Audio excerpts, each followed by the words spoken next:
Alright guys, it's Friday, October 16th. It's about 3:40. I just got off of work. Since it was getting so late, I decided to hunt the Thunderdome. It's pretty close to Ute, so it wasn't too far of a drive. I normally don't like hunting this stand in the evening just because it's basically just a small pocket of trees. So I know the deer bed in here, and then now I have to try and sneak in. And I got in here pretty quiet, but once I got to the top of the tree and started putting this camera arm on, I did kick up a small buck to the east of me, and he headed east, and my wind's kind of blowing that way anyway, so I don't know if he would have came towards me. I don't know if he'd seen me up in the tree or if he caught my wind.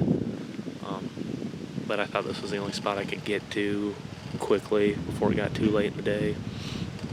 Like I said, the wind's coming to my west, but on our trail camera, we have this little trail down here that we've been getting a lot of photos of. So I'm hoping that there's deer bedded in like the small creeks and other little pockets of trees to my west, and that hopefully they'll come out of that and then basically come from the west, so my wind shouldn't be an issue, and I wanted to spook them up coming in like I did this buck. I don't know if anything will come from my east. It's about 50 degrees, so it's finally cool out. The corn's picked here, but the other fields, it's still standing corn, so hopefully there's more deer in the area, and hopefully I don't scare them all out. Stay tuned.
I didn't even know that fourth one was still here. I thought there was only 3 of them. They came from behind me, which is where my wind's going. So on some of that footage you can see they got their noses up. I'm pretty sure they were catching my scent. Then the lead doe, she got right underneath me about 15 yards, and she got my ground scent where I came in at. And she looked up at me a few times. Oh, that made me nervous. And then she wasn't really going into my kill box, what I call it, where I'm really set up to shoot. And I didn't think they were going to give me a shot. And I had my little camera arm right here. I didn't want to stand up because I felt like they were already kind of cautious. And my stand would have squeaked or something, so I was looking at the camera, making sure the deer were in the frame, and I drew my bow back and I had to shoot around this camera arm. And yeah, that was just stupid, like not standing up, shooting sitting down, and then trying to lean over from this camera arm. That first arrow, just looked, it corkscrewed hard coming off the rest, and that's probably because my string was off to the side. I pulled it, like, that's all it is. Like, I just didn't have the string pulled straight back. It was cockeyed off to the left, and that did something weird. It just shot over that first doe, I think. I hope so. But then those 2 ran down the hill, snorted at me. Man, I'm shaking. And I looked down and there's another one. I'm like, oh. And I had footage of her, and yeah, like the scent. It looked like she just kept winding me, but she stayed in the area and looked like she came back over to where they were. So I'd moved the camera arm so I could get a little bit better shot. She was quartering away hard. I mean, hard. And put the pin on it, and I mean, you can see in the footage, I didn't really follow her when she ran. That was a rookie mistake. I should have followed her with the camera, but that arrow stuck in her. And from my angle, it looked really far back. I'm like, oh, I just shot her in the butt. But I'm pretty sure I saw her crash. I hope she did. Otherwise, I feel terrible. 2 bad shots, but hey, that seems to be when I sit in the stand, I shoot 2 arrows, whether I hit them or I don't. For some reason, they give me a second shot here. If you guys want to know what not to do, watch my episodes. I seem to have a lot of mental mistakes, so. But I'll rewatch the footage. Hopefully she's down. Hopefully I got that doe tag filled. Alright, guys. So my first arrow was a clean miss. I thought the Luminoc was in a very, very weird spot. And when I went to it, it's because the Luminoc had shut off the arrow. So it was just laying by itself. So then it's dark out, but I kind of went to the path where I thought the arrow would be, and I came across it, so that was good.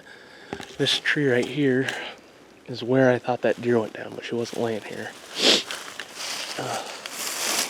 That's there. So I was looking, I shut off my lights and everything and looked for a Luminoc and couldn't find one. And then I turned and there she lay. That's about right where my doe fell last year. So, hey, we're on the board. Alright guys, so 6 Mile Pursuit. Me and Caleb got on the board, 50 points. In my video after I missed that one, I didn't realize this doe was right below me, and eventually I catch her and managed to put a shot on pretty far back as the footage shows. But I thought I saw her drop, and you can hear me say that. And when I got out of the the stand, I went to look for my first arrow and I thought that was in a weird spot, but that, like I said, that knock got shot off my arrow. So I had to spend a little time looking for that first arrow, which was a clean miss, as I always do. My traditional miss once, hit second. But just walking back to the truck, and this deer was actually laying right where my doe was last year. So all in all, it was a pretty cool night. Rusty came out here with Austin and Gacho to help me drag it out. Special thanks, Gacho. Austin. Colton likes to say no guts, no glory, and this thing is about the same. That since that shot was so far back, kind of went through the guts, and the gut job was pretty smelly. Luckily these guys didn't have to go through it, but we'll probably rinse it out with the hose when we get to Jess. But stay tuned, hopefully we can get a buck on the ground.